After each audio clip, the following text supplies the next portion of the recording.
Hi. So இந்த video வந்து பார்த்திங்கன்னா எதுக்கு அப்படின்னு வந்து பார்த்திங்கன்னா ஸோ நான் வந்து இதை பற்றி ரொம்ப நாளாக வந்து பேசவே இல்லை. நான் அந்த குரூப்பை விட்டு வந்து பார்த்திங்கன்னா ஆக்சுவலாக நான் லெஃப்ட் ஆகிட்டேன். அதுக்கப்புறம் வந்து பார்த்திங்கன்னா முன்ன மதுரை ப்ரொட்டஸ்ட் வந்து நடந்துக்கிட்டு இருந்தப்போ நடக்க போகுதுன்னு சொல்லிகிட்டு இருந்தப்பயே இதால் தான் அந்த குரூப்பால் தான் வந்து நிறைய இன்ஃபர்மேஷன் வந்து வெளியே போகுது அப்படின்ற மாதிரி. ஸோ எல்லாருமே வந்து இந்த குரூப்பில் வந்து பார்த்திங்கன்னா எதுவும் வந்து ஷேர் பண்ண தேவையில்ல, எஜுகேஷன் ரிலேட்டடாக மட்டும் ஷேர் பண்ணுவோம் அப்படின்ற மாதிரி சொல்லிகிட்டே இருந்தாங்க. ஸோ அதனால் வந்து பார்த்திங்கன்னா அந்த குரூப்லேருந்து லெஃப்ட் ஆகிட்டேன். ஸோ இப்போ வந்து பார்த்திங்கன்னா நானே வந்து எதிர்பார்த்துக்கிட்டு இருந்தேன் மதுரை ப்ரொட்டஸ்ட்டுக்கு அப்புறம். நான் என்ன நினச்சேன்னா ஒரு 1 வீக்லேயே வந்து பார்த்திங்கன்னா எப்படியும் வந்து கோர்ட்டில் பெர்மிஷன் வாங்கி நெக்ஸ்ட் வீக்கே வந்து பார்த்திங்கன்னா திருப்பி ப்ரொட்டஸ்ட் வந்து நடக்கும் அப்படின்றது எதிர்பார்த்துக்கிட்டு இருந்தேன். பட் வந்து பார்த்திங்கன்னா அது மாதிரி நடக்கவே இல்லை. ஸோ நானே அப்படியே வந்து என்ன ஆயிடுச்சு, ஓகே இவ்வளோதான் போல் இருக்குது, அவங்களால எதுவுமே பண்ண முடியல போல் இருக்குது அப்படின்ற மாதிரி இதாகிடுச்சு.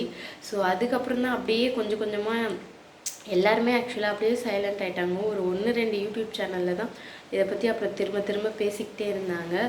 அதுக்கப்புறம் அப்படியே சைலண்ட்டாக இருந்துச்சு. அதுக்கப்புறம் தான் வந்து பார்த்திங்கன்னா டேஃப்து வந்து இந்த சிக்னேச்சர் இது வந்துச்சு.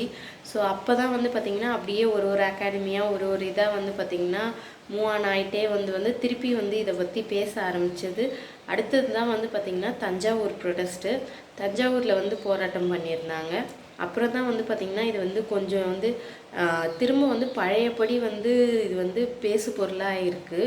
ஸோ இந்த வாட்டி வந்து பார்த்திங்கன்னா அதுக்குள்ளேயே வந்து பார்த்திங்கன்னா ஆக்சுவலாக அந்த நடராஜ் அகாடமிலேருந்து ஸோ சென்னையில் வந்து ப்ரொட்டஸ்ட் பண்ணுறதுக்கு பெர்மிஷன் கிடச்சிருக்குன்ட்டு சொல்லி, ஸோ இப்போ வந்து பார்த்திங்கன்னா அதுக்கு வந்து எல்லாருமே வந்து ஆக்சுவலாக சப்போர்ட் பண்ணிக்கிட்டு இருக்காங்க. ஸோ நானும் வந்து சப்போர்ட் பண்ணுறேன்.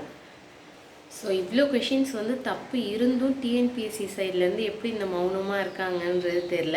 அண்ட் ஆக்சுவலாக இன்னொரு வீடியோ கூட நான் பார்த்தேன். டிஎம்கே எம்பி வந்து பார்த்திங்கன்னா எஸ்எஸ்சி எக்ஸாமில் இந்த முறைகேடெலாம் நடந்திருக்குன்றத வந்து பார்த்திங்கன்னா ஒரு நியூஸில் வந்து சொல்கிறாரு.